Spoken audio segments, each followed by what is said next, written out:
जर तुम्ही एक वाटी बेसनामध्ये एक वाटी जाड शेंगदाण्याचं कूट मिक्स केलं तर एक भन्नाट पदार्थ तयार होतो, जो महाराष्ट्राच्या घराघरात बनतो।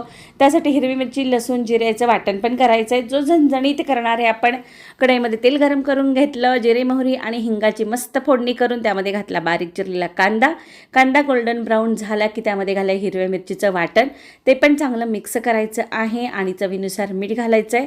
नंतर घालायची हिरवीगार अशी बारीक चिरलेली कोथिंबीर, अर्धा चमचा घालायची हळद, ज्याने कलर खूप छान येतो। चांगलं मिक्स करून ते बेसनाचं मिक्सर घालून घ्यायचं, ते पण चांगलं मिक्स करायचं आहे।